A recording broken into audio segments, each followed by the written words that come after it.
फिर ये एक बहन का एक निजी भाव आया है, और उनका भाव यह है कि महाराज जी, कल आपने कथा में कहा था कि अगर कोई अपने पति को छोड़ दे तो उसे नरक की प्राप्ति होती है, पर अगर पति शादी के बाद खूब क्रोध करे, अपमान करे, शराब पिए, मारपीट करे, और पत्नी केवल लव मैरिज है ऐसा सोच करके सालों तक निभाए, इस आशा में कि चीजें सुधर जाएंगी, पर और बुरी हालत हो जाए, जीवन ही नरक होने लगे, मृत्यु जीवन से अधिक अच्छी लगे, तो ऐसे में अगर पति को छोड़ के आगे बढ़ने, तो क्या ये गलत है? जल्दी में, प्रेम में भूल हुई, पर क्या अब जीवन भर इसका ही साथ करना चाहिए? देखो, एक ऐसा स्टेटमेंट है कि शायद बहुत लोग इस स्थिति में होंगे, और हमारा इस पर कुछ भी कहना कहीं कहीं गलत भी हो सकता है और कहीं कहीं ठीक भी हो सकता है। बहुत ध्यान से सुनिएगा, हम भागवत जी की बात कह रहे हैं। पति को छोड़ने के लिए मना किया गया था कल की कथा में, पर पति हो तो, पति का मतलब क्या होता है? रक्षक। अगर आपके स्वभाव का, अगर आपकी मर्यादा का, आपके पत्नित्व का, आपके संबंध का अगर वो रक्षा करता तो ही वो पति है। अगर वो रक्षक नहीं है, अपने पतित्व का निर्वहन नहीं कर रहा, तो वो पति भी तो नहीं है ना। श्रीमद् भागवत जी कहती हैं, गुरुर न सस्यात्, स्वजनो न सस्यात्, दैवम न सस्यात्, पत्निश्च सस्यात्, पतिश्च सस्यात्। जो अपने पतित्व का भाव ना निभा रहा हो, आप धर्म पत्नी हैं, आप पाप पत्नी नहीं हैं। विवाह के बाद पति के बाम में बैठ करके उसके धर्म को बढ़ाने की क्रिया आपकी। अगर आपके बिना वो कोई भी धर्म करेगा, विवाह के बाद उसको फल नहीं मिलेगा, क्योंकि आप धर्म पत्नी हैं। आपके द्वारा ही धर्म उसको प्राप्त होगा।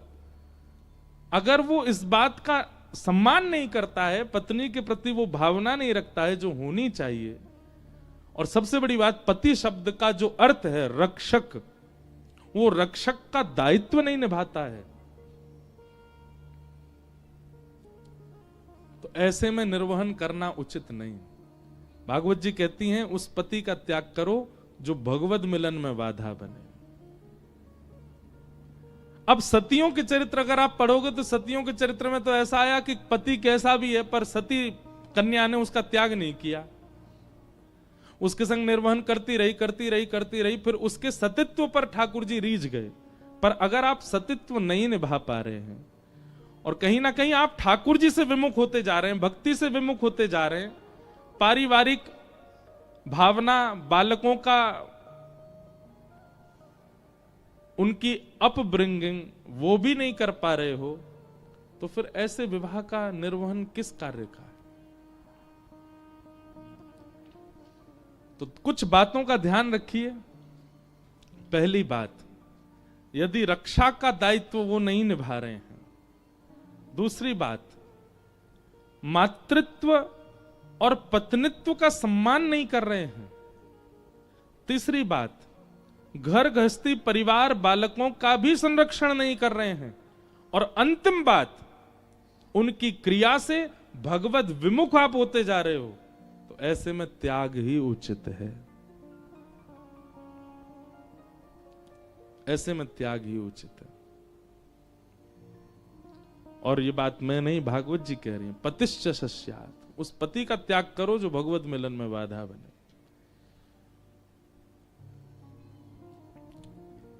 घर की भीतर की, अब आप ज्यादा अनुभवी हैं, मेरा तो अभी अनुभव नहीं विवाह का, पर एक बात कहें, भ्रमण करने से बहुत अनुभव हो जाता है। हम इतना भ्रमण करते हैं, इतनी जगह जाते हैं, इतने लोगों से मिलते हैं कि अनुभव हो जाता है। ऐसा नहीं है कि सारे संबंध और सारे विवाह सदैव अच्छे ही जाते हैं, कलह सब जगह है। और मुझे तो ऐसा लगता है, विवाह शब्द की परिभाषा क्या है? विशेष प्रकार का भार। आप विवाह से पहले बहुत ज्यादा फ्री रहते थे, बहुत ज्यादा पंछी बन के उड़ रहे थे, पर विवाह के बाद एक विशेष भार आ जाता है आपके ऊपर। तो इजी लाइफ नहीं है विवाह के बाद भी, लेकिन ऐसी नारकीय लाइफ भी तो नहीं होनी चाहिए ना, ऐसी नरक भरी जीवन भी तो नहीं होना चाहिए। अब देखो इसमें एक चीज है, आपने उसमें एक बात और कही कि आपने प्रेम के वश होकर के और जल्दीबाजी में निर्णय लिया, तो आप दंड मिल भी तो रहा है आपको। अब दंड भोग लिया, अब उसके बाद हमारे हिसाब से तो जो रक्षक पति का दायित्व ही नहीं निभा रहा है, माता का सम्मान ही नहीं कर रहा है, बालकों की परवरिश की चिंता नहीं और भगवत विमुख आपको कर रहा है, ऐसे में त्याग उचित। ये तो हमारी बात। और हम जाते जाते एक बात और कहेंगे,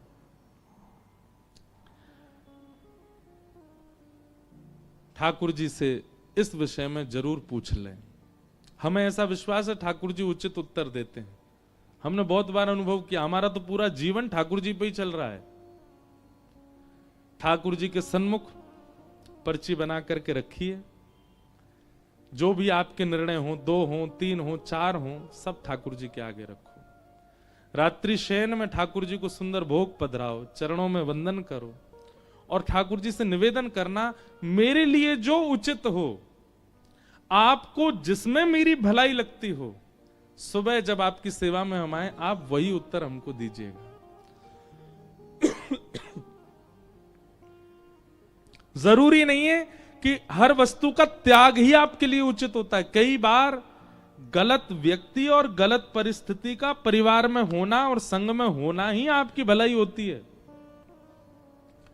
दूसरे दिन ठाकुर जी की सेवा करने जब जाएं, तो उसमें से एक पर्ची उठाइएगा, पूरे विश्वास के साथ उस बात का निर्वहन कीजिएगा।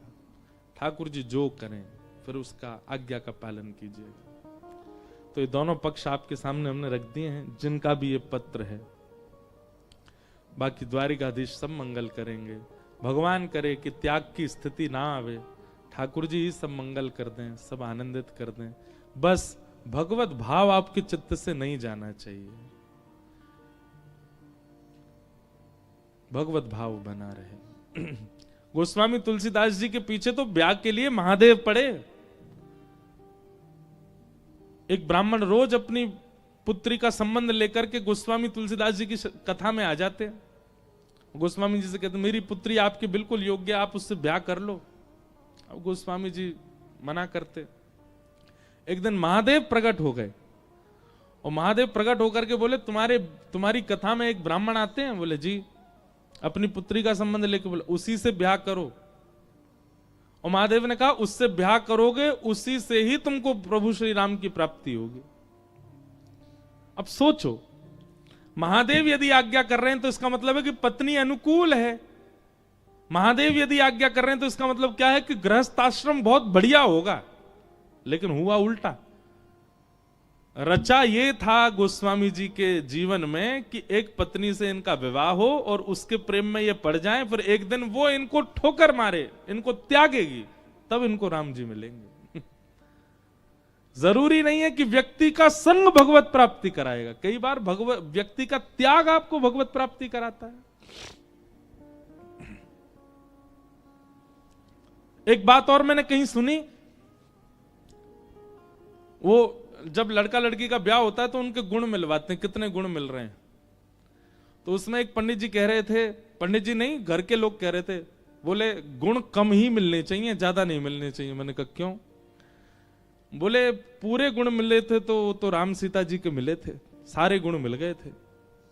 महाराज जी ऐसा कैसा जीवन है, वन में जाना पड़ा, ये जाना पड़ा। अरे आपका मतलब क्या है कि चैलेंजेस नहीं आने चाहिए लाइफ में। ऐसी कुंडली लाओ, ऐसी लड़की से ब्याह करो, ऐसे लड़के से ब्याह करो कि जहां पर दोनों पूरे दिन सिंहासन पर बैठे रहें, कुछ नहीं करें, चाय की चुस्की लें, कॉफी पिएं, बड़ा पाव खाएं, डोसा खाएं, मजे करें आनंद में दोनों, बिल्कुल कोई उनकी लाइफ में आंच भी नहीं आवे।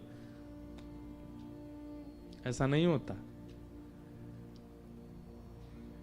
राम सीता जी का विवाह हुआ, उसके बाद वनवास हुआ, ये विशेष बात नहीं है। वनवास में भी दोनों ने एक दूसरे का साथ नहीं छोड़ा, ये विशेष बात है। गृहिणी ऐसी आनी चाहिए, पति ऐसा आना चाहिए। हमेशा बेटा का या बेटी का ब्याह इस भाव से करो, चैलेंजेस तो आएंगे लाइफ में, पर ये एक दूसरे को सपोर्ट करने वाले हों, छोड़ने वाले नहीं।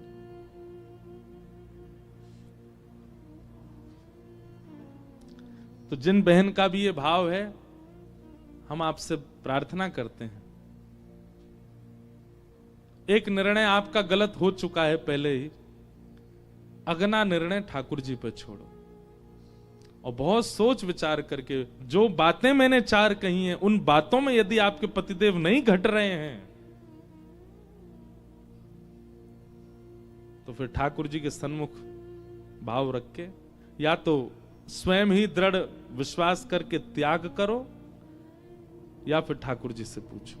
और अगर ठाकुर जी कहें कि संग रहना है, उसके बाद सब त्याग दीजिए, बस ठाकुर जी की बात का निर्वहन कीजिए, शायद उसी में आपकी भलाई हो।